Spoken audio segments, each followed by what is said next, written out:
வணக்கம். பண்ணைக்காடு அப்படின்னு ஒரு அழகான கிராமம் கொடைக்கானலுடைய அடிவாரத்தில் இருக்குது. வத்தலகுண்டிலேருந்து கொடைக்கானல் போகிற ரூட்டில் தான் இந்த கிராமம் இருக்குது. இந்த மாதிரி ஒரு லேனில் இந்த கோயில் இருக்குது. 300லேருந்து 400 படிகள் ஏறி போகணும்.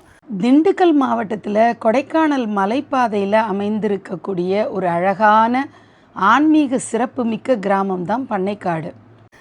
மாயாவோட இப்படி மூச்சு வாங்க நடக்கிறேன். நல்லா தான் இருக்குது. இங்கே சுப்பிரமணிய சுவாமி அப்படிங்கிற திருநாமத்தோடு முருகர் அருள் பாலிக்கிறாரு. பண்ணைக்காடு முருகர் கோயில் இந்த பகுதி மக்களுடைய மிக முக்கியமான வழிபாட்டு தலமாக இருக்குது. அமைதியான மலைச்சூழலில் இயற்கை எழில் கொஞ்சக்கூடிய இடத்துல இந்த ஆலயம் அமைஞ்சிருக்கு. இங்கு நடைபெறக்கூடிய சூரசம்ஹாரம் மற்றும் பங்கஜவல்லி நாயிகா சமேத சுப்பிரமணிய சுவாமி திருக்கல்யாணம், வைகாசி விசாகம் போன்ற திருவிழாக்கள்லாம் ரொம்ப விமர்சையாக கொண்டாடப்படும்.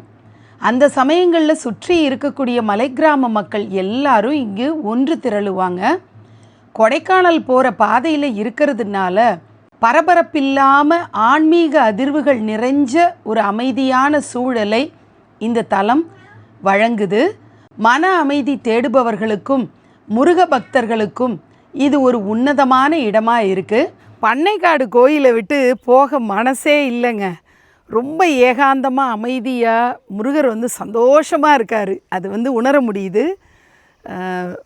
இங்கே எவ்வளோ நேரம் இருந்தாலும் நமக்கு அலுப்பு தட்டாது, சலிப்பு வராது. கொடைக்கானல் ட்ராவல் பண்ணுறீங்கன்னா கொஞ்சம் டைம் எடுத்து ஒரு ஹாஃப் டே ஸ்பெண்ட் பண்ணி இந்த பண்ணைக்காடு கோயிலுக்கு ஒரு 300 படி ஏறி வரணும். முருக பக்தர்கள் நிச்சயமாக மிஸ் பண்ணக்கூடாத ஒரு கோயில் அப்படின்னு தான் நான் சொல்லுவேன். இந்த கோயில் திரும்ப திரும்ப நம்மளை வர வைக்கும், இழுக்கும். அந்த அளவுக்கு ஈர்ப்போட இந்த சூழல் அமைஞ்சிருக்கு. அழகான இந்த கோயிலில் ஏறு பாதை ஒன்றாவும் இறங்கு பாதை ஒன்றாவும் இருக்குது.